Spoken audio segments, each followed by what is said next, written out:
Oke, selamat sore. Assalamualaikum warahmatullahi wabarakatuh. Waalaikumsalam warahmatullahi wabarakatuh.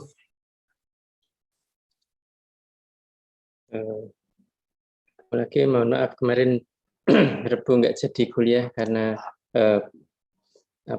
berbarengan dengan akreditasi internasional kalau tidak salah ya waktu itu ya. Jadi saya kuliah, ini hari penggantinya belum, nanti saya akan tanya teman Anda kapan penggantinya. Ya mungkin nanti jadwalnya saya mungkin tidak bisa seleluasa kalau dalam minggu ini ya. Saya hari Sabtu ini kalau jadi insya Allah saya akan ke Turki, waktunya cukup lama, di sana sampai tanggal 27 mestinya, 27 atau 28 gitu ya.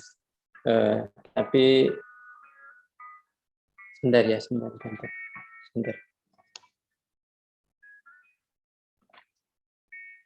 Halo Ibu. Ya. Ngajar. Nanti saya telepon ya Bu ya. Terkait dua. Ya. Tadi saya sudah dianu Pak Trijoko tadi. Ya.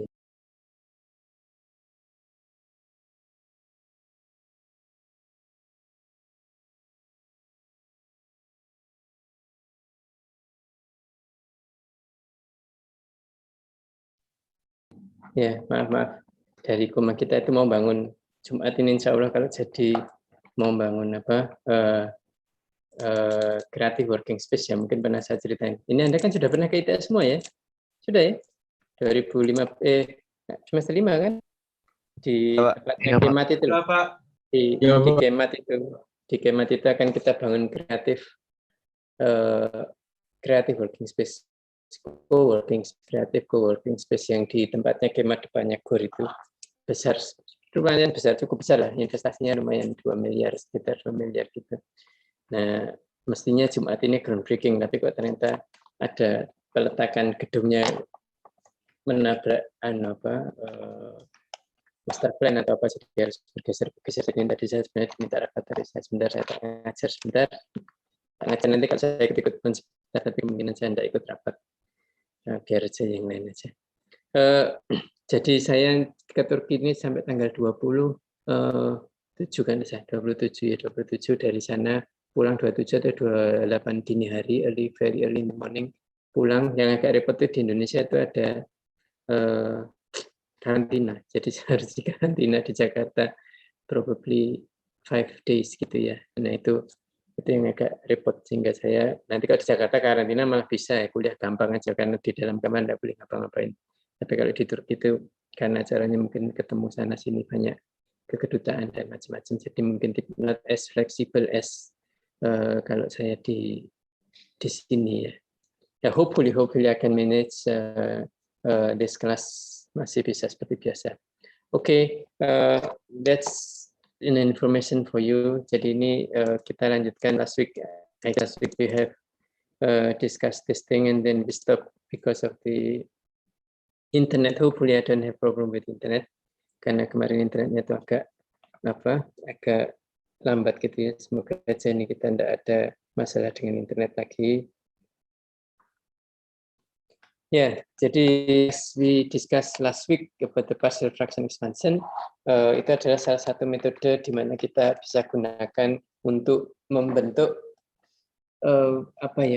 equation yang akan kita kerjakan menjadi bentuk-bentuk yang sudah standar, ya, in standard form, such that we can easily take the form into the Laplace transform table. This is actually what we need to have.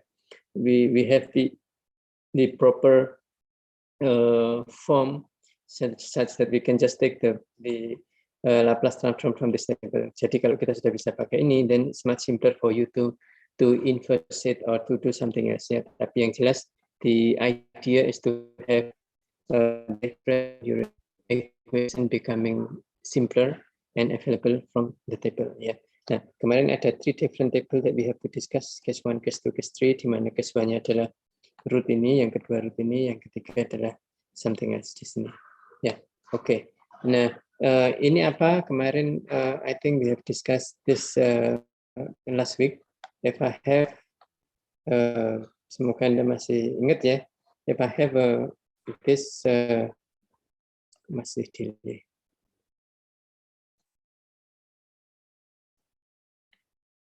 Then when you have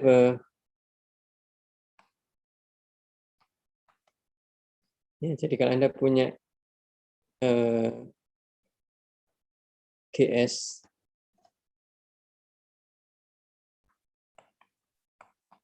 equal to say S plus 2 over S plus 1, S plus 5. Ya, kira-kira seperti itu. Then last time we discussed it that we can have it here minus 1, we have this minus 2, and we have this minus 5. Ya, ini akarnya disebut dengan poles. Akarnya ini disebut dengan zero atau zero.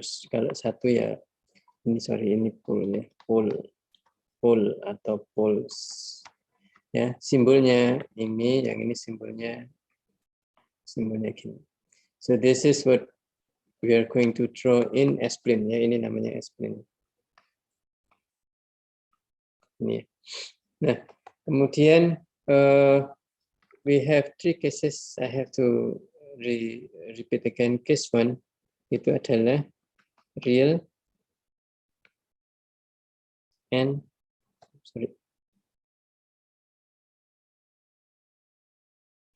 distinct.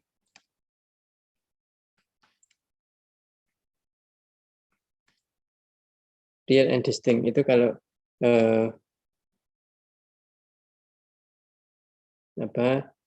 bahasa Indonesia itu kan ini ada di real axis, distinct ini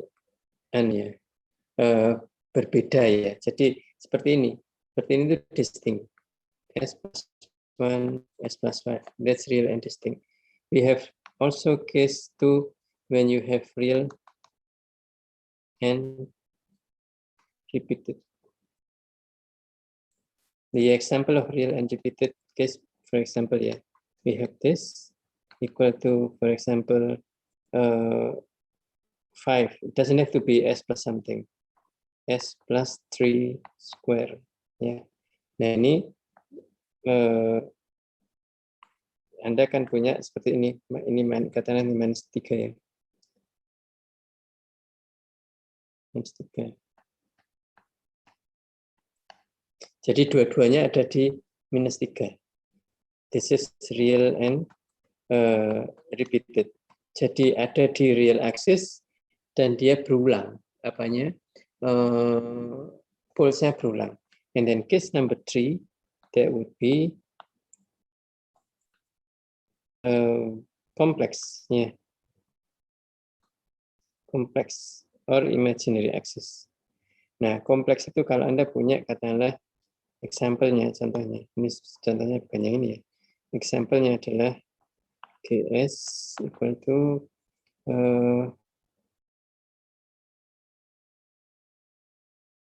misalnya 6 dibagi, ini mestinya 2S, S kuadrat plus 2S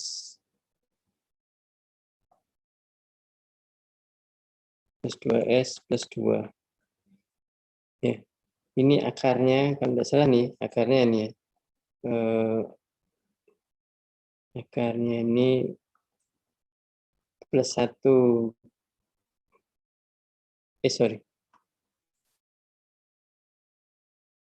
Min 1 plus J. Sama min 1 min J. Ya, jadi akarnya plus 1 plus J sama min 1 plus J. Jadi kalau ini di sini. Itu sama di sini. Kira-kira akarnya akan seperti ini. Ini kira-kira plus J. Ini minus J. Nah, ini adalah kompleks ya. Akarnya kompleks. Ini ada tiga different case yang bisa kita hadapi kalau kita punya Laplace transform. Nah, yang paling sederhana tadi saya sampaikan dari case 1 itu yang nanti akan saya tunjukkan. Anda silakan coba case-case yang lainnya. Nah, kemarin saya cerita tentang tentang S-plane ya. Jadi S-plane kalau semua pool nanti di dalam diskusi kita ya for the rest of the courses. Jadi kalau Anda punya persamaan, katakanlah ini adalah persamaan yang Anda punya untuk sistem Anda, what really matters is the denominator ya, yang bawah ini. Ini adalah yang paling utama. Kalau yang atasnya itu numerator itu tidak akan mempengaruhi dynamic behavior of the plant. So the dynamic behavior meaning kalau sistem itu osilasi itu seperti ini ya, naik turun kayak gitu. Itu sangat ditentukan oleh the denominator of the system. The numerator is only going to affect the magnitude of the signal. Ya, ini kira-kira sekarang gini aja ya penjelasannya. Jadi hanya real and distinct, real and repeated, real and complex and imaginary. Actually, those also represent the response of the system. Kalau Anda punya real and distinct, then your response becoming very slow. Sometimes people call it overtime response.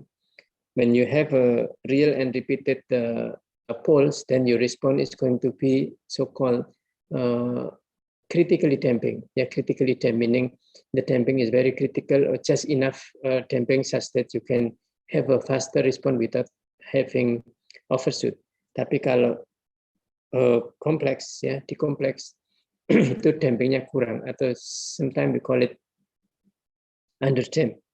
Kalau Anda punya poles yang berada di imaginary axis, then your response is so-called undamped, tidak ada dampingnya. Jadi kalau Anda punya sistem seperti ini ya, lihat sini, kemudian pole-nya itu lokasinya di sini, misalnya ya. Lokasi pole-nya itu karena di sini. Ini di imaginary point-nya. Nah, sistem nanti Anda ini sebut sistem namanya undamped ya, undamped atau enggak ada dampingnya. Kalau tidak ada dampingnya, sistem tidak ada dampingnya itu nanti jadinya adalah responnya akan seperti ini. Karena tidak ada dampingnya. Ya. Nah, ini nanti lokasi-lokasi dari ini real and distinct itu jadi overdamp. Ya, but we are going to talk this more detail later ya. Jadi ini tidak perlu Anda tulis. Kalau real and repeated ini disebut dengan critically damped.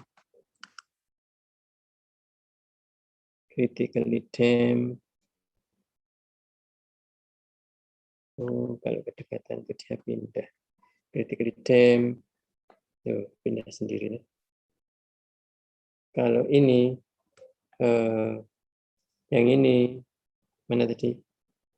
Kompleks ini disebut dengan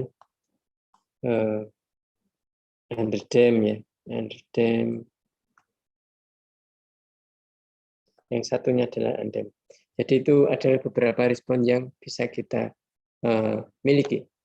Nah, oke, kita continue untuk yang real and repeat, real and distinct kira-kira akan seperti ini. Anda akan mana tadi? Ya, this is an example of real and distinct ya. Jadi kalau Anda lihat di sini, kalau Anda gambarkan, maka responnya adalah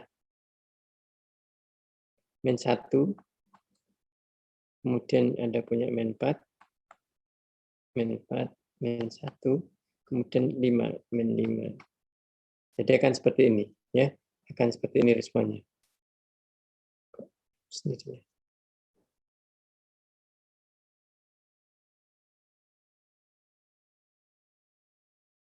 Ya. Ya, jadi responnya akan seperti itu. Nah, ini apa kita bisa sederhanakan ini dengan menggunakan namanya partial fraction expansion ya, BFE. Jadi yang pertama sebenarnya gampang ya. Anda jadi persamaan ini Anda pecah menjadi dua persamaan. Karena ini kalau ini karena bawahnya ada dua ya.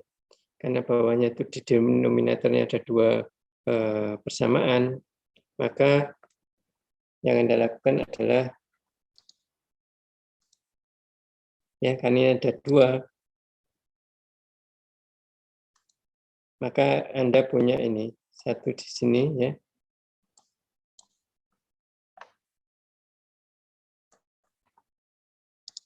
Oh, ini.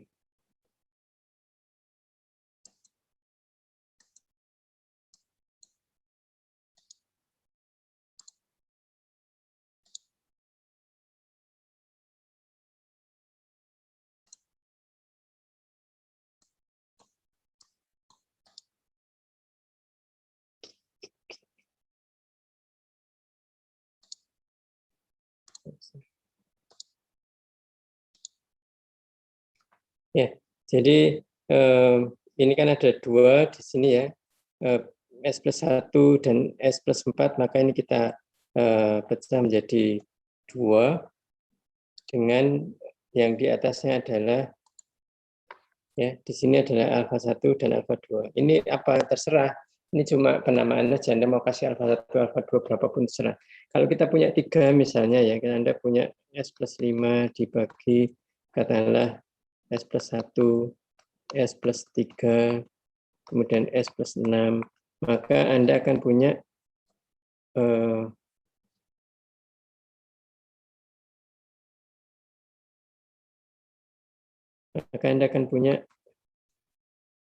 mungkin A plus S+1 plus B bagi S+3 plus C dibagi S+6. Nah, mungkin Anda akan punya seperti itu, ya. Kalau Anda punya misalnya 3. Nah, kemudian dari sini apa yang Anda lakukan? Sebenarnya Anda ingin lakukan itu adalah mencari koefisien alfa 1, alfa 2 sehingga persamaan itu sama. Ya, jadi 2 persamaan ini has to be equal. Ya, kalau itu pengen sama, maka yang perlu Anda lakukan adalah menentukan besarnya ini alfa 1 dan alfa 2. Nah, bagaimana caranya? Yang paling sederhana ya pakai seperti ini ya. Jadi pada saat Anda mencari alfa 1, you knock down this alfa 1, itu bawahnya kan denominator S+1 ini dihilangkan, jadi S+5 dibagi S+4. Untuk S, solusi dari apa yang Anda hilangkan min 1, Anda punya ini. Nanti yang berikutnya juga sama. Yang untuk S+4, Anda knock down yang S+4 ya. Ini Anda hilangkan S+4-nya, Anda punya ini, dengan S solusinya min 4, Anda akan ketemu seperti ini. Maka dari situ Anda dengan mudah mencari tadi, di sini ada enggak? Belum ada. Jadi kalau tadi satunya berapa solusinya? 4/3. Jadi solusinya adalah 4/3 dibagi S+1 ya. Ini plus, ini min seperti min sepertiga dibagi S+4. Ini adalah YS ya, katakanlah YS sama dengan ini. Nah, sekarang apa yang perlu Anda lakukan? Ini Anda inverskan of YS itu sama dengan Y of T ya. Kalau bentuknya seperti ini sudah sederhana. Ini Anda cari di tabel, maka itu akan jadi 4/3 E pangkat minus T, itu pangkat 1 kan. Terus minus 1/3 E pangkat min 4T. Akan jadi seperti itu. Jadi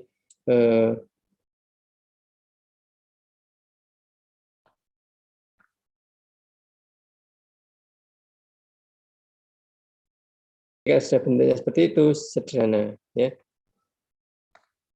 Yang 4 ini menjadi pangkat 4 ini, yang 1 ini menjadi pangkat min T ini ya. Ini silakan Anda lihat di tabel ya. Tabel Anda akan punya A bagi S plus beta gitu ya, plus B itu nanti pasti jadi A I to the power of minus beta. Di anunya banyak Laplace inverse-nya. Nah, kalau Anda sudah punya ini, Anda sebenarnya sudah bisa dengan mudah mencari tahu bentuknya seperti apa sih responmu ini. Jadi masukkan aja T sama dengan 0, diplot seperti apa y of T-nya. Kemudian Anda masukkan T sama dengan 1, T sama dengan kata 0,01, maka y of T akan sama dengan berapa, dan seterusnya. Then you will end up having the response of this y of T. Ya, jadi itu caranya. Kalau Anda pakai partial fraction expansion, so it's very straightforward, very easy. Ya, kita lanjutkan aja. Nah, ini contoh lain ya. Suppose you have differential equation seperti ini. Maka kalau Anda punya ini, actually you don't know exactly what this equation behave ya. ini sebenarnya ngapain? Equation itu kalau kita plot atau equation itu membentuk apa sih sebenarnya? Kita tidak tahu responnya seperti apa, kita tidak tahu. Then what we have to do, we have to solve this difference the equation dengan cara Laplace. Kemudian nanti kita kalau bisa kita pakai PFI ya, partial fraction expansion ataupun decomposition sama ya. Ini sama dengan partial fraction decomposition ataupun partial fraction expansion. Then you can easily solve the problem ya. Jadi kalau misalnya ini Anda ingat ya, lihat di tabel, kalau Anda punya differential equation seperti ini ya, d kuadrat d dt itu artinya apa? Ini dengan assuming all initial condition zeros.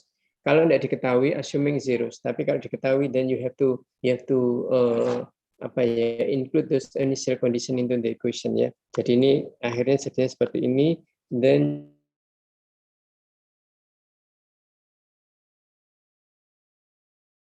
and then if you can simplify the equation ya. Jadi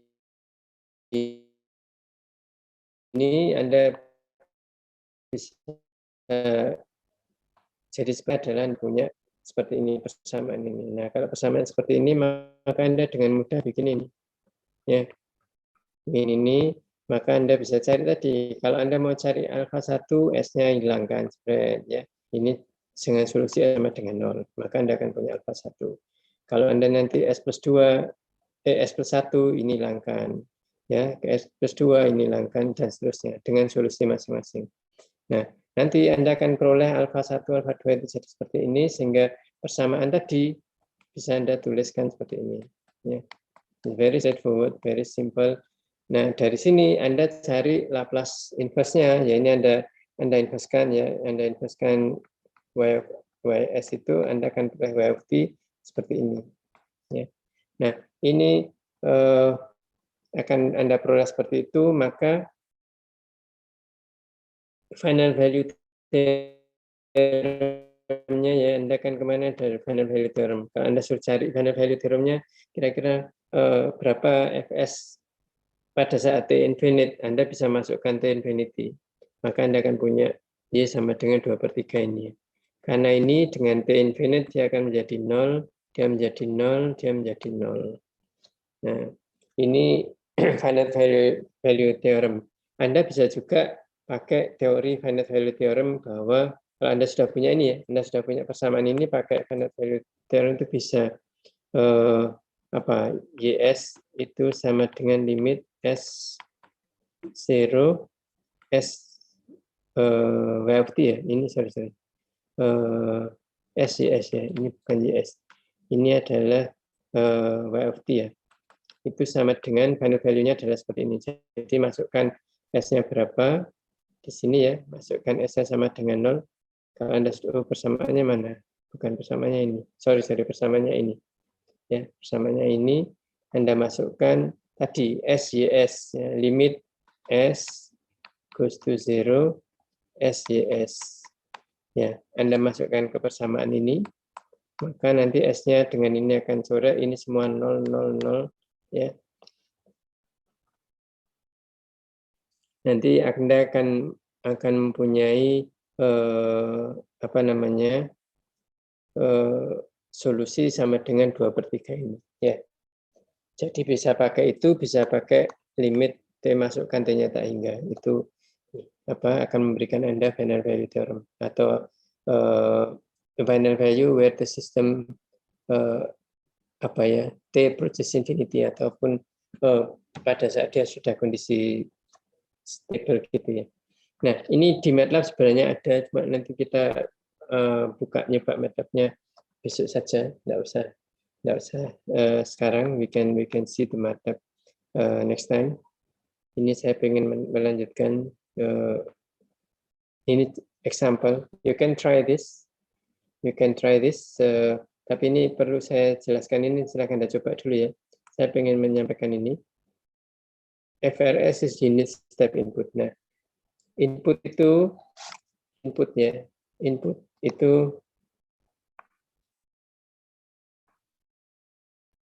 yang umum, itu bisa step. Step itu kalau Anda Laplace-nya nanti jadi per S. Kalau Anda inputnya itu RAM input, maka ini menjadi 1/s².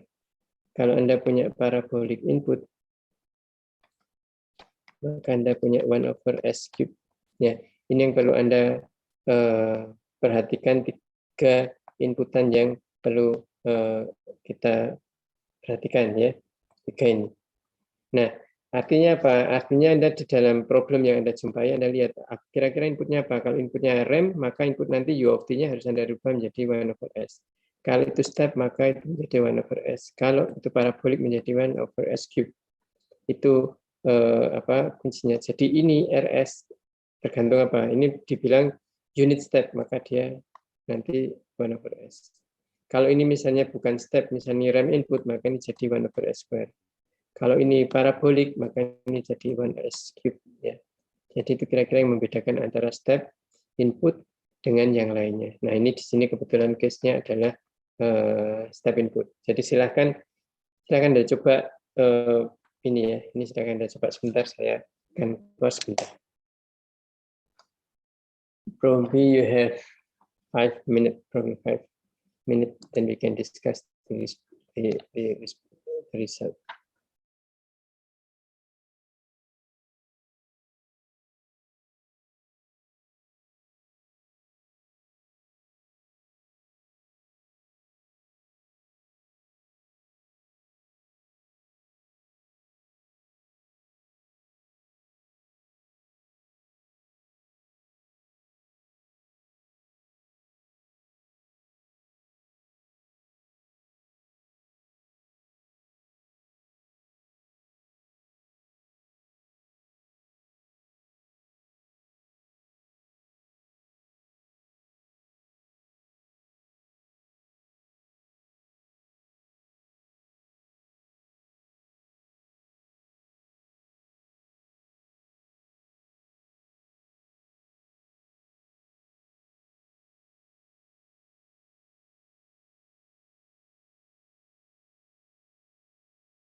Oke. Selamat sekali lagi ketemu lagi. Maaf, tadi saya ikut rapat sebentar. Sudah tahu hasilnya kira-kira ya. Ini you can see, I think on the next page, the solution of the example 5. When you have the input as step input, then as I said earlier, you have to replace your RS with 1/s, and therefore you can rewrite the equation becoming something like this, yeah, ys equal to 5s plus 10 blah blah blah, and then you have this 1/s such that your system becoming s plus 10 s plus 50. Then using the partial fraction expansion, you will have this kind of expression. You can use k1, k2, k3, a, b, c, doesn't really matter, it's just a variable. Then you will have this. Nah, dari sini you can input all these three number into this equation so that you will have ys equal to 1/s, right? 1/s minus, let me see, yeah, minus 1 to 5/s plus 10, and then plus 1 plus 0 1 to 5/s plus 50, right? And then from this you can easily taking the Laplace inverse of y/s, and then you will have y of t equal to something, yeah. So this is the final equation.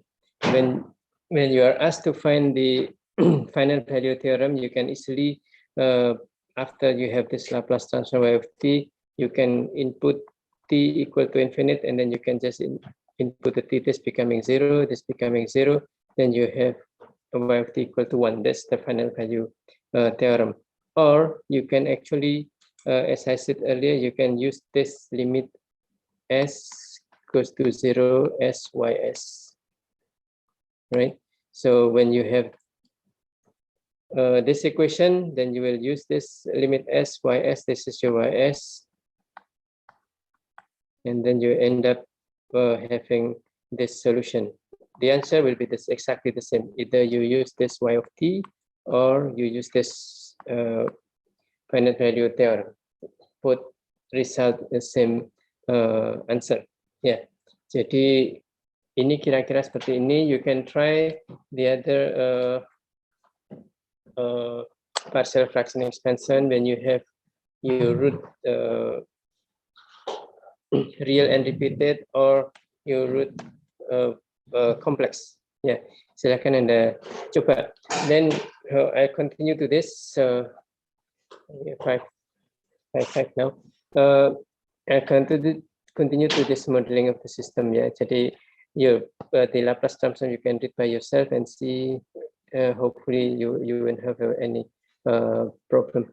Ya, ini berikutnya adalah modeling. The modeling of the system. When you talk about the system, you can read here what's the meaning by system. Jadi kalau Anda punya sepeda, maka sambungan dari rantai, gear, dan sebagainya, that's a system. The system has the special purpose to move one person to another, or to move something to another, and then or simply to transmit force. Ya, jadi itu kalau Anda combine the whole thing to becoming a system. Tapi kalau Anda punya element, then that's not a system. So you should be able to distinguish between system and element. Ya, jadi kalau element, you have combined all those things becoming something that has a special meaning or special purposes, such as transport a person or transport things or whatever the case might be. And then you will also find the terminology of input-output. So what's meaning by input, what's the meaning by output. Then you can see input itu adalah penyebab, output itu adalah akibat dari penyebab yang tadi diberikan. So when you ride a bike, the input will be the force that comes from you to the vehicle, and then the output is the motion of the vehicle. So that's the example of input and output. And then the next one, you will see how the relation between input and output. When you have a certain input, then you will have a system. That system is going to define what's the output look like. So depending on the system, then particular input will give you particular output. That will be different. Yeah, for every system will have different output for the same input. Jadi misalnya inputnya sama-sama step input 1/s. So really depending on the system, then you will have a particular output. So the relation, the mathematical expression that refer to the relation between input and output, so-called transfer function ya. Jadi kalau Anda punya atau membaca ada tulisan atau buku yang transfer function, it's actually mathematical equation represent the relation between input and output, so-called transfer function. Ya, ini akan Anda lihat terus nanti ya, apa sih transfer function ya. Yeah, you will also find this terminology, static and dynamic element. Yeah. Jadi apa the main difference between the static and dynamic element? Yeah, the dynamic system or dynamic element. Most of in our life system or element are dynamic. Yeah. Jadi kalau kita yang disebut dynamic itu adalah present output depend on past input as well as past output. So when you run or you ride the motorbike and then now you run 100 kilometers an hour, that's possible because previously your vehicle runs 95 kilometers an hour or 90 kilometers an hour, depending what the condition at that time. But you cannot run your vehicle 100 kilometers an hour from rest. Yeah. Jadi kalau Anda from position 0 kilometers an hour and then all of a sudden 100 kilometers an hour is impossible. That's system so-called dynamic. Pas inputnya apa ya? Pas inputnya itu adalah posisi dari gas Anda ya. Anda mengegas dengan posisi tertentu, then your vehicles run 198, and then when you increase a bit your throttle, then your vehicle is going to run 100 kilometers an hour. So basically, those are dynamic element or dynamic system. Most of the system that we are going to discuss in this course dynamic, so it's a function of time. When you have a static element or static system, meaning it doesn't have any effect from the previous input nor previous output. So for example, I think I mentioned this last time, when you have a resistor connected to voltage, then from zero current, all of a sudden you will have say 5 amp or 2 amp or whatever the case might be. It doesn't have to go from 0 to 0.1, 0.2, etc. But in many cases, that's not the case. Ya, Anda sekarang di posisi Anda karena sebelumnya Anda berada di posisi sebelum itu. You cannot have your current position from somewhere else and then all of a sudden you're there. Ya, jadi tidak mungkin ya. Jadi pasti kita ada tergantung dari posisi kita sebelumnya. Ya, apa saja. Ya, it's going to be a dynamic. Most of the system is going to be dynamic system. Yeah. And then the dynamic system can be actually modeled or drawn as a schematic diagram. As you can see, this is a representation of an automobile. Ya. Jadi kalau Anda punya mobil, itu sebenarnya bisa direpresentasikan seperti gambar yang ada di sebelah kiri. Ya, you will have a representation of a whole car with the front and rear tire as you see on the figure. But you can also simplify the representation of a car by the right figures. Ya, jadi Anda bisa simplify without loss of generality atau tanpa kehilangan maknanya. But you have to be careful when you try to simplify the system, because when you have it too simple, then you will end up with problem ya, karena Anda terlalu menyimpulkan modelnya, maka model yang Anda bikin actually tidak representasi dari the actual plan. That's become a problem. So such that when you have the model, you try to simulate, you try to develop the controller, it doesn't really means anything karena yang Anda modelkan nggak sama dengan actual plan-nya. Jadi that's very important. You can simplify things, but you have to be careful such that you don't oversimplify. Ya. Jadi ini dua contoh kendaraan. Most of the problem that you will see in this in the book, either this book, the one that we use, the control system engineering, or the one dynamic modeling system, the blue one, or any other control book, itu biasanya sudah dalam gambar seperti ini, a schematic diagram as you see here. So actually there is also a big challenge from you to convert the actual plan or the actual system into the schematic diagram. Jadi dari mobil kok bisa seperti ini? Itu sebenarnya masalah sendiri yang mesti kita pecahkan. When we have the schematic diagram as you've seen in this figure, then it's actually we are probably halfway to go to finish or to solve the problem. Ya, kalau Anda sudah punya schematic diagramnya gini, sebenarnya sudah bagus, ya. It's much better karena real problemnya kan tidak tahu. Seperti misalnya saya minta derive the mathematical equation for the elevator, equation of motion of an elevator. Then it means that you have to be able to represent the elevator into the schematic diagram. Ya, seperti ini mobil, ya. Ada drivernya itu ada masanya, seatnya itu ada masanya, dan ada dampingnya, ada springnya, kemudian gesekan punggung driver dengan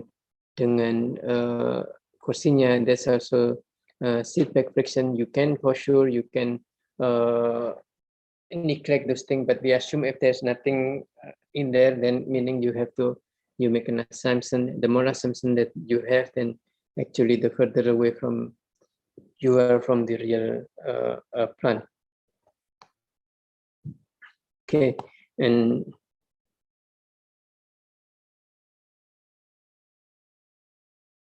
sorry.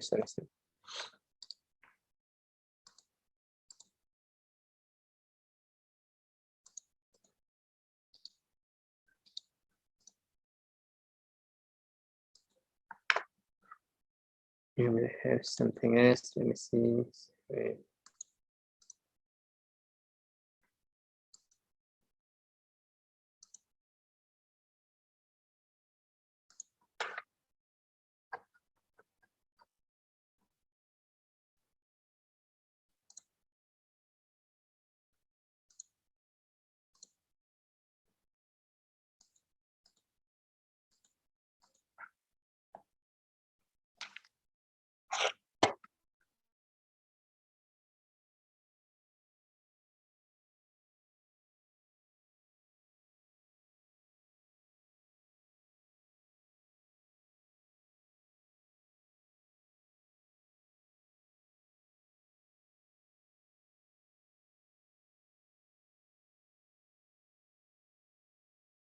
Ini di PowerPoint yang ini, ya.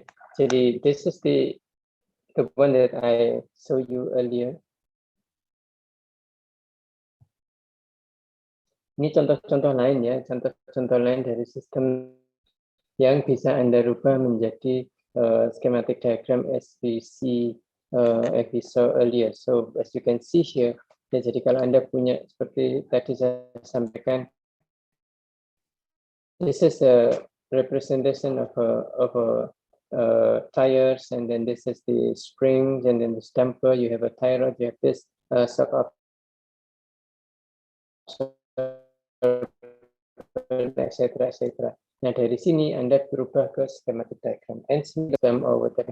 Nah, ini sebenarnya dari sini ke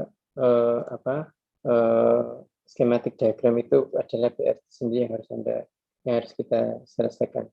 Nah, sekarang kita masuk ke mathematical model, ya. Yang kita diskusikan di sini adalah mathematical model. Why one need to know or one need to understand the mathematical model or the model, ya. Jadi kenapa sih kok kita perlu memodelkan, ya. Model itu macam-macam, ya. Ada yang mechanical, electrical, etc. Nah, sudah.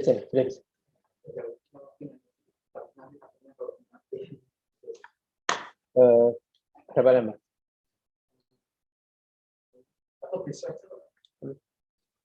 Saya bisa pakai ganti yang lain. Ini wifi berapa? Sebentar. Oke, saya ganti wifi satu. Tidak salin aja. Kan tinggal nyalin.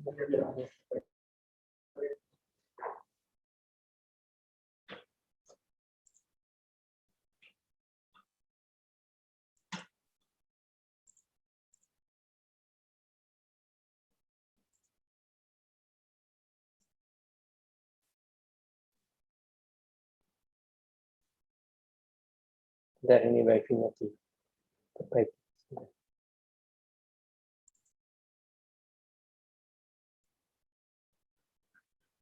Sudah.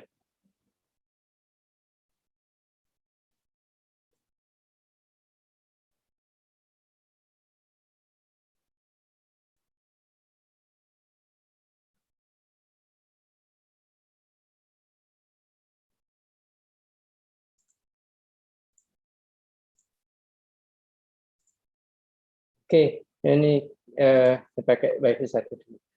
Oke, as I said earlier, why we need to learn a model ini ya, adalah kita kalau pengen mengetahui bagaimana sistem itu behave, nah itu kita perlu memodelkan apa macamnya model, very sangat besar variasinya. Ada mechanical model, electrical, electromechanical, hydraulic, biology, mechatronics, all those things ada model, ya, thermal system dan sebagainya. Nah,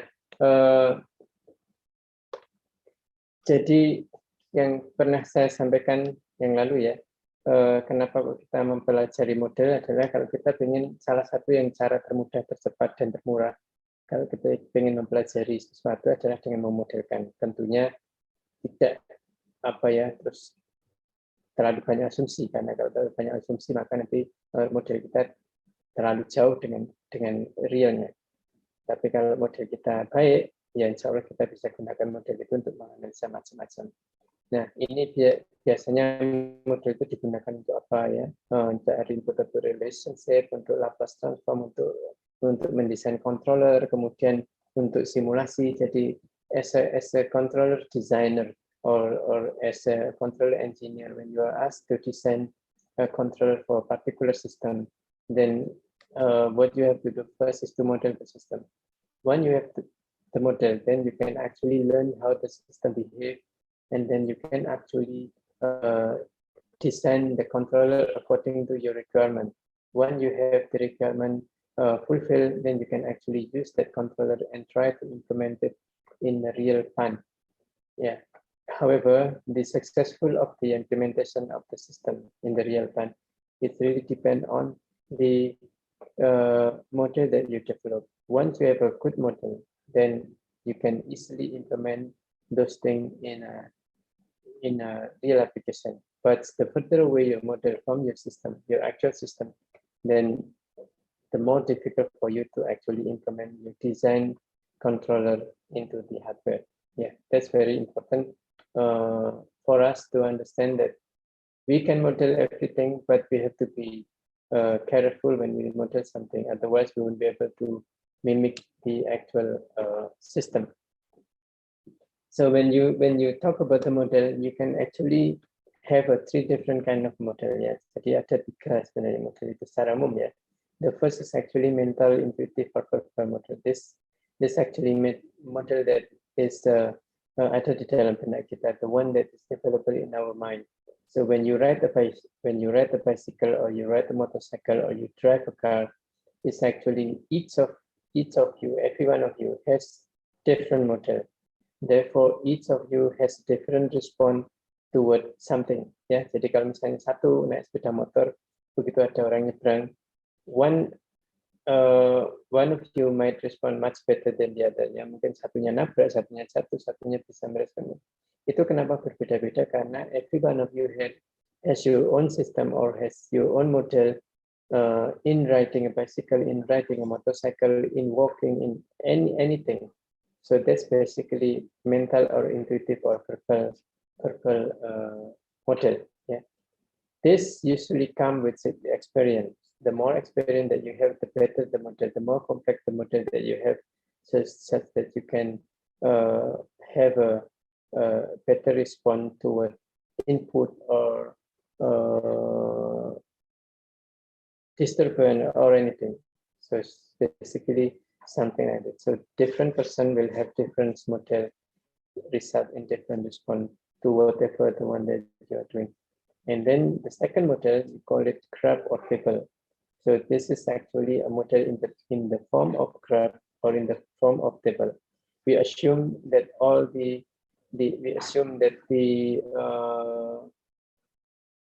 audience have the same background. Ya, kalau audiensnya tidak punya background yang sama, then very difficult to be able to see, to be able to came up with the same understanding. So for example, I have this, right? Suppose I have this. Makasih ya. Makasih. Suppose I have this y of t and then I have p here. If someone has a, like you, probably right now, probably every one of you will have different understanding on this. But once you say goes to chapter 4, you finish chapter 4, then whatever the y of t is, suppose the y of t represent the RPM or the rotation of a motor, then you can easily say, okay, this graph represent the rotation of a motor when time equal to something. The response of the motor, for example, reach its peak on t equal to whatever the value here, say 5 seconds, and then it settle within 2 seconds or 3 seconds. It has an overshoot of something, blah blah blah. Then every one of you may be able to tell that story. Tapi itu kalau kita punya pemahaman sama yang ini. Tapi kalau misalnya masing-masing dari Anda sekarang mungkin akan punya cerita berbeda-beda terhadap tabel seperti ini. So the graph and table is a representation of a model in the form of graph or table with the audiences that has a similar background, such that they understand the same thing. And then the third one is the mathematical model. This is actually the one that we are going to discuss for the rest of the courses. Yeah, model mathematics. How to construct the model? Yeah. When we say about constructing the model, meaning we are going to construct this mathematical model, not these two. Ya, karena ini kita tidak omongkan di sini, apalagi yang mental intuitive, that's completely something else ya. Jadi yang tadi kan Anda mau belok kiri, rating kiri itu sudah, itu pasti kira-kira ya model seperti itu. Tapi kalau yang rame viral itu biasanya mak-mak itu ya belok kiri rating kanan atau belok kanan rating kiri, itu juga sudah it's ya bukan sesuatu yang sama antara masing-masing orang, karena itu memang tergantung dari experience, tergantung how people respond dan bla bla bla. Nah, sekarang kita ngomongkan mathematical model. Mathematical model itu bisa dibentuk dengan dua cara. First one, the one so-called mathematical modeling atau so-called first principle modeling. Artinya dia akan membuat model matematik dengan first principle modeling itu mengikuti hukum-hukum alam, mengikuti hukum Newton, hukum Kirchhoff, macam-macam, itu semua hukum-hukum itu diikuti. Ya, that's first principle modeling. Itu Anda harus tahu hukum-hukum fisika, hukum-hukum yang ada sehingga kita bisa memodelkan itu. Yang kedua adalah something so-called system identification. Ini two completely different approach between the two, completely different approach. Nah, pertanyaan adalah kapan sih kita menggunakan sistem identification, kapan kita menggunakan first principle modeling. Nah, ini menjadi pertanyaan yang signifikan. System identification is actually can be used as a course by itself. Ya, ada kuliah namanya system identification by itself, mostly matematiknya, karena memang sebagian besar isinya matematik. Nah, perbedaan mendasarnya apa? Ini cerita sebelum nanti Anda bisa menarik kesimpulannya. Jadi kalau memodelkan matematika, itu bisa dimulai dengan barangnya itu ada dulu. Ya, barangnya sudah ada, misalnya saya punya lengan robot, ya. Atau saya punya paling gampang motor DC tadi, atau motor DC ataupun apa, saya punya motor DC dengan karakteristik tertentu. Kalau saya mau memodelkan, itu saya bisa punya mekanisme itu dulu. Mungkin jangan motor DC, bayangkannya ya. Saya misalnya lengan robot yang cukup panjang gitu ya. Nah, kalau saya ingin mengetahui bagaimana lengan robot itu dynamic behavior-nya, then there's two things ya. Yang pertama kita memodelkan tanpa punya sistemnya, mekanismenya tidak punya dulu. Saya modelkan dulu bahwa saya tahu lengan robotnya nanti kira-kira terbuat dari logam dengan ketebalan sekian, kekakuan sekian, macam-macam. And then we develop a model, then we can drive the model, we give an input to the model to move ya. Jadi kita modelkan motornya ternyata bisa bergerak seperti ini, apanya lengannya ya. Kemudian dia akan beroscilasi seperti ini misalnya. Dan it's okay. Ya, itu kita sudah punya barangnya. Atau belum punya barangnya. Atau kita punya barangnya, kemudian kita ukur ya, barangnya sudah ada, ini sudah ada barangnya, kita ukur, kemudian kita cari materialnya apa, kita cari kekakuannya gimana, macam-macam. Dari situ kita modelkan. That's also possible. Jadi kalau kita menggunakan mathematical modeling atau first principle modeling itu bisa dua hal. Satu, tanpa adanya barangnya. Jadi tanpa ada barang kita semua dalam desain kita seperti itu, kemudian kita modelkan, kita lihat apakah mungkin dibuat atau tidak, bisa, atau barangnya sudah ada, kita ingin pelajari lebih detail, kita modelkan. Dulu saya pernah punya mahasiswa, yaitu bikin lengan robot, ingin mempelajari kira-kira lengan robot itu bisa kita kendalikan atau enggak sih, lengan robot itu kalau misalnya barangnya terlalu fleksibel gitu ya. Nah itu kita modelkan dulu, kemudian kita dipelajari, oh ini bisa dikendalikan, oke, baru kita bikin. Nah, itu bisa two things ya in the first approach. Kalau proses atau sistem identification completely beda. Kalau yang tadi itu punya barangnya boleh, nggak punya barangnya boleh. Kalau di proses identification barangnya harus ada. Barangnya harus ada dulu. Yang kita butuhkan adalah software untuk menganalisa data, misalnya entah bisa MATLAB, bisa Excel, bisa apa saja. Nah, ini di sistem identification barangnya sudah ada, Anda harus punya kemampuan untuk membaca input yang diberikan pada sistem Anda dan membaca output yang dihasilkan oleh sistem Anda. So that's system identification. Basically, system identification nanti akan seperti ini. Anda punya sistemnya, yang Anda tidak tahu apa yang mau Anda identifikasi. Yang perlu Anda tahu hanya saya tahu bisa mengukur inputnya, saya bisa mengukur outputnya.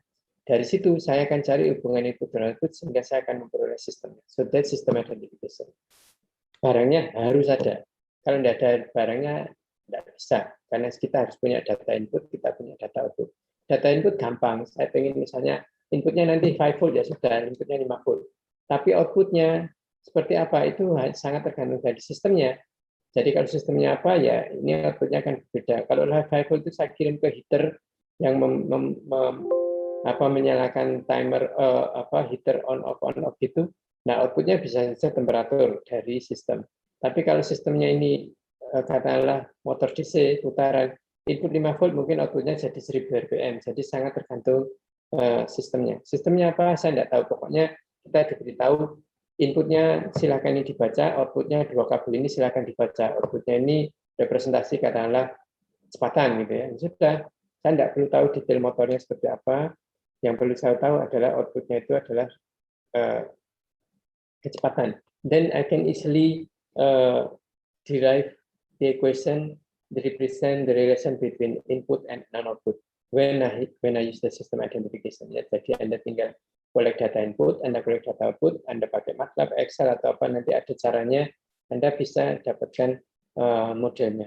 Oleh karena itu dia punya properti seperti ini, satu limited validity. Why? Karena kita tidak tahu sebenarnya barang itu apa. Jadi misalnya saya dikasih motor taruh dalam kotak, cuma ada 2 kabel. Ini input 2 kabel voltase DC. Ini output 2 kabel, outputnya juga DC yang represent kecepatan motor. Saya tidak perlu tahu motor itu seperti apa bentuknya.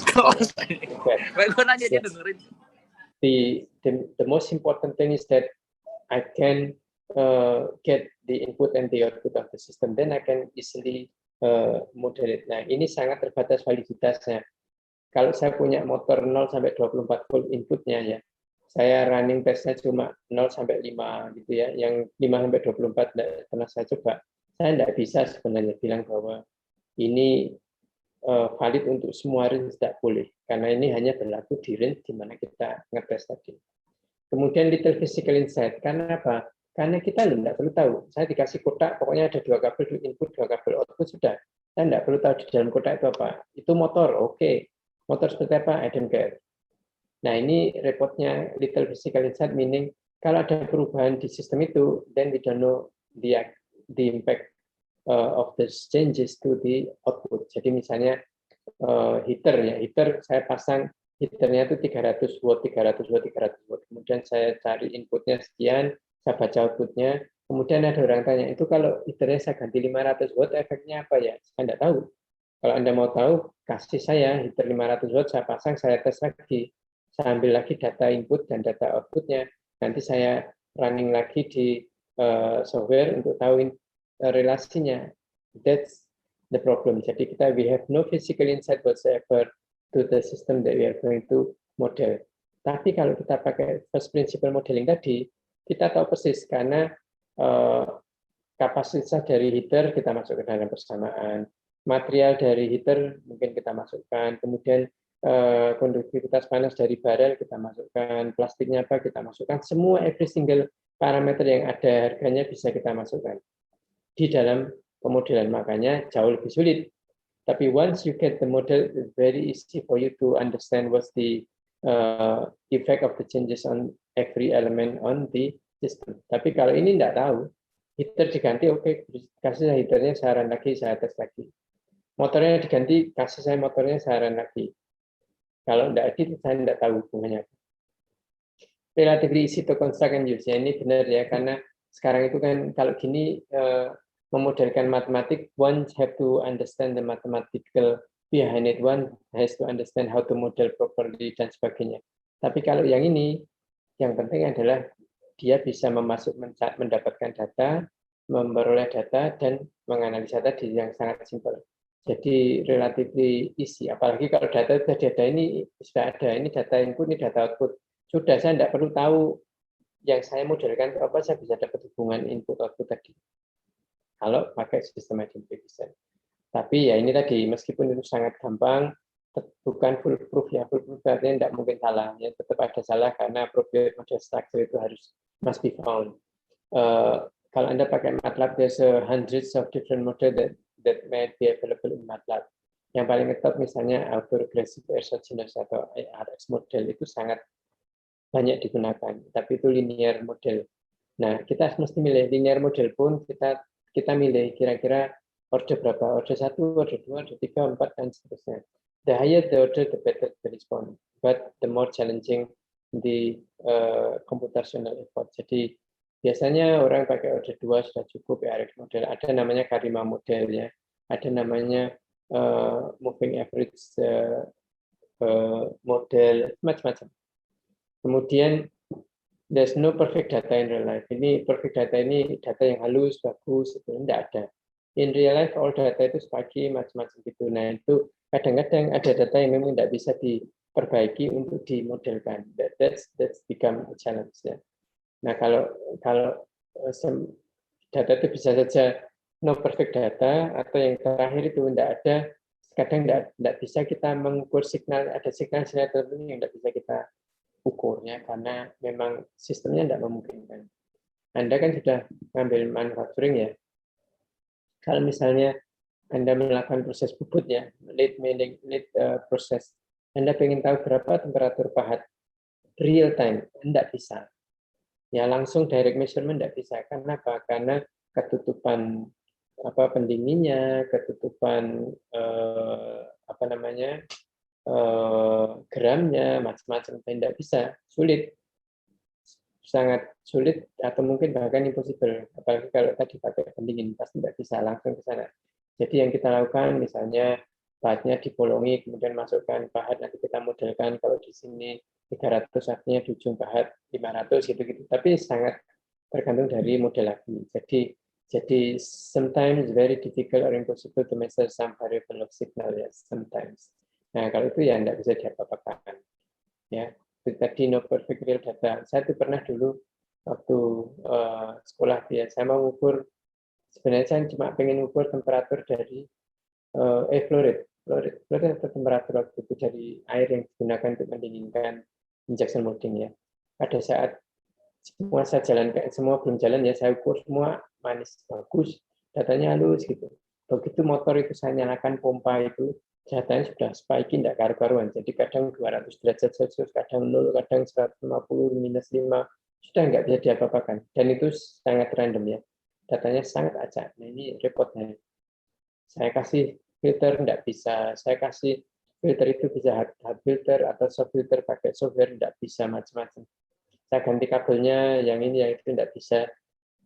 Akhirnya, ya pilihan terakhir saya bilang, waktu itu ke supervisor saya sudah I try many different ways of removing this spiky data, but unfortunately, I cannot have it removed, meaning data ini tidak bisa dipakai. Then the last option that I'm going to try, and I think it's going to work, ya waktu itu ya, adalah saya mengganti kabel menjadi dengan kabel yang namanya kabel apa sih itu namanya, shielded ya, shielded kabel. Jadi kabelnya itu sudah ada shieldednya, jadi dia tidak akan terpengaruh oleh sinyal apapun. Semua data yang dibaca dan dikirim sama persis. Di tengah jalan tidak akan terganggu sinyal apapun.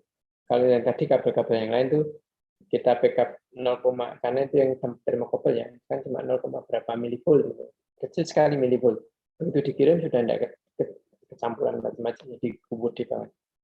Akhirnya saya beli shielded cable ya, alhamdulillah that solve the problem ya.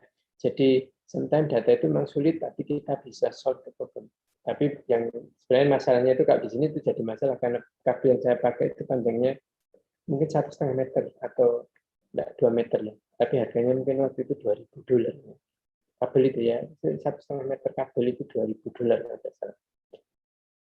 Nah kalau di sini jadi masalah, beli kabel seharga segitu bisa jadi masalah. Ya, di sana ya masalah mungkin dari dananya, dua dari kok kabel kok seharga semahal itu ya, jadi masalah. Tapi that's a real story. And then I managed to remove the spiky data using very expensive cable. Ya. Nah itu kira-kira cerita sistem identification dan mathematical modeling. So, kalau di industri ya, sekarang di industri kalau dia pengen memperbaiki sistem, pengen memperbaiki sistem kontrol yang sudah ada barangnya, pasti dia akan ambil jalan sistem identification karena much simpler and much faster. Tapi kalau itu adalah industri baru ya, mesin-mesin yang baru yang belum dibuat, mereka sebelum membuat ya pasti akan dimodelkan dulu, baru nanti dibikin ya. Tidak akan dibikin dulu baru dimodelkan ya. Jadi itu fungsinya model kan gitu, mempelajari dalam behavior. Dulu pernah saya ceritakan, mungkin kalau Anda bekerja di pabrik parasit misalnya, kemudian Anda membuat parasit, pengen mencoba ini kira-kira parasit ini bisa dipakai atau enggak, rusak atau enggak, talinya tali baru, modelnya kalau dipakai putus atau enggak, ya pasti enggak akan Anda minta tolong penerjun di perusahaan itu untuk mencoba. Ya misalnya tolong Anda terjun pakai parasit ini. Nanti kalau selamat ya alhamdulillah, kalau enggak nanti kami asuransikan, ya pasti enggak mau penerjunnya. Ya kan? And the easiest way will be to model those parasitnya. Parasitnya dimodelkan, talinya dimodelkan, gini-gini, kemudian dipelajari, disimulasikan. Akan terlihat kira-kira parasit ini seperti apa nanti responnya. Apakah dia akan behave as we wanted to atau enggak sama sekali. Nah, kalau sudah oke, then probably you can try, oke, ini kayaknya ukuran ini cocok atau bisa dipakai sampai maksimal penerjun 60 kilo. Kalau itu sudah bisa dicoba dengan dummy boneka atau pakai orang langsung, tidak apa-apa, atau sudah disimulasikan dengan baik. Tapi kalau belum pasti tidak mau. Nah, itu makanya kalau di real sekarang di plan-plan itu ya, kalau orang mau memodelkan ya paling bagus dengan itu tadi. Bukan paling bagus, paling cepat ya sistem identification. Ini silakan baca sendiri. Ini mungkin punya sedikit lagi ya. Kita nanti akan diskusikan mechanical system. Usually we only manage with the mechanical system ya. Electrical system usually I will ask to read by yourself. Nah, mechanical system sendiri juga ada translational and rotational. The translational represent mechanical system that move horizontal vertical only ya. Jadi tidak ada putaran, pokoknya horizontal atau vertical motion. Nah, variabelnya macam-macam ya, X, Y, dan sebagainya itu. Kemudian yang kedua ada elemen hukum elemen yang akan kita ikuti, yaitu ada massa, friction, dan stiffness saja. Ya, ada tiga itu. Massa itu apa? Massa 1 kilo kalau diberikan gaya bla bla bla maka dia akan bergerak sekian. Kalau friction itu kita asumsikan kalau ada dua bodi bertumpukan maka di antaranya itu ada katakanlah seperti ada cairan ataukah komponen yang menyebabkan dia bisa slide ya, beta B itu ya.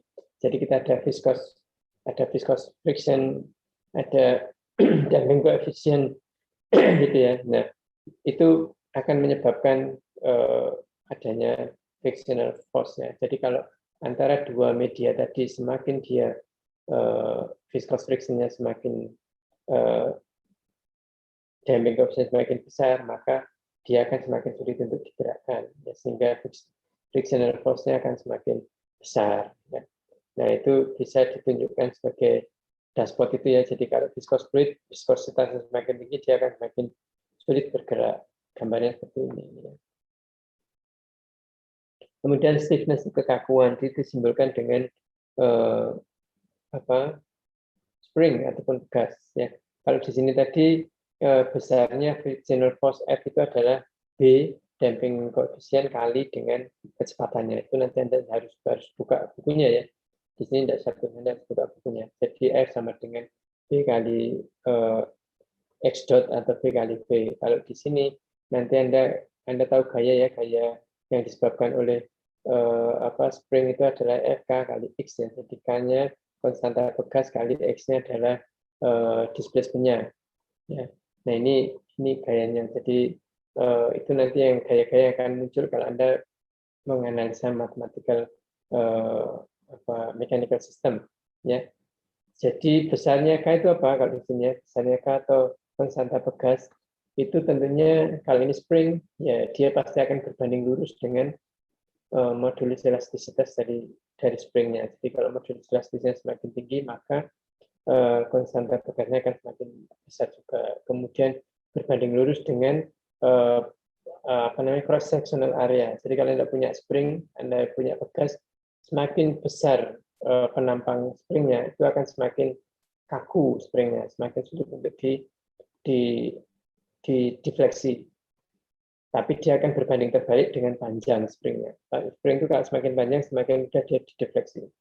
Semakin pendek dia semakin sulit. Yaitu kira-kira kekakuan bekas itu akan seperti itu ya, berbanding lurus dengan modulus elastisitas material, kemudian berbanding lurus dengan cross sectional area dan berbanding inversely proportional to the length of the spring. Nah, kalau ini B ini damping force-nya damping coefficient itu berbanding lurus dengan kekentalan oil yang memisahkan antara dua material itu kan kita asumsikan dia ada layer thin oil yang memisahkan. Semakin dia viskos maka B-nya akan semakin tinggi. Kemudian juga semakin besar itu berbanding lurus dengan area yang kontak. Jadi semakin besar area yang kontak maka B-nya akan semakin besar ya. Jadi berbanding lurus dengan viskositas dari oil yang berada di antara dua material, berbanding lurus dengan luas area kontak, berbanding terbalik dengan tebal dari filmnya. Jadi kalau semakin tebal, artinya dia akan semakin mudah digeser. Ya. Jadi B itu akan semakin tebal, jadi antara satu dengan lain ini maka dia akan semakin mudah digeser. Maka B-nya menjadi semakin rendah. Ya. Jadi kalau B, saya ulangi lagi, berbanding lurus dengan kekentalan oilnya, viscosity of the oil between the two, and then the area of contact, and inversely proportional to the thickness of the oil. Kalau K tadi proporsional terhadap modulus elastis dari material, proporsional terhadap cross sectional area, and inversely proportional to the length of the spring. Ya, sifatnya kira-kira seperti itu.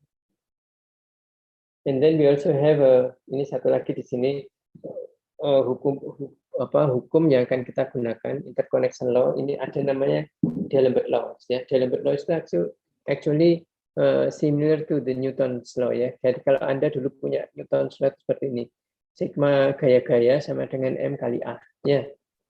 Sigma F sama dengan M kali A. Jadi M kali A itu sigma F itu menunjukkan bahwa semua gaya yang bekerja pada sistem itu sama dengan massa kali acceleration-nya. Ya, ini seperti ini. Nah, di dalam D'Alembert laws itu penulisannya dirubah. Jadi sebenarnya prinsipnya sama, tapi penulisannya dirubah.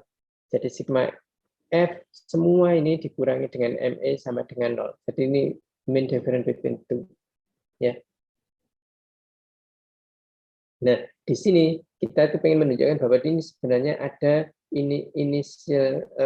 inertial force yang selalu ada di sana, besarnya minus MA ini yang arahnya selalu berlawanan dengan arah geraknya. So that's the idea of D'Alembert force, ya. Jadi sigma Fi equal to 0, di mana di sini ada inertial force atau fictitious force besarnya M dV/dt atau MA arahnya minus. Jadi selalu berlawanan arah dengan gerak dari benda itu sendiri. So that's very important. So the difference between the two dalam penulisan adalah seperti ini. Kalau Anda pakai D'Alembert force, this is how you write, ya. Sigma Fx itu ya F bagi M dx dt sama kuadrat sama dengan 0. Or kalau ke sana positif, ini tinggal Anda konsisten aja arahnya mana positif negatifnya. Kalau Newton's form, Anda akan menulis seperti ini. F sama dengan MA, F minus F sama dengan minus MA gitu, ya. Tapi kalau D'Alembert force akan seperti ini. Bahwa ini ada inertial force yang harus selalu kita tulis arahnya berlawanan dengan arah gerak benda. Bendanya mana? X-nya ke sana. Maka X double dot atau M dt d kuadrat X dt kuadrat itu ke sana. Ya, kalau di sini tidak ada. Ya. So this is the D'Alembert force, and we are going to work on this mathematical modeling using this kind of formula, not this one. Yeah.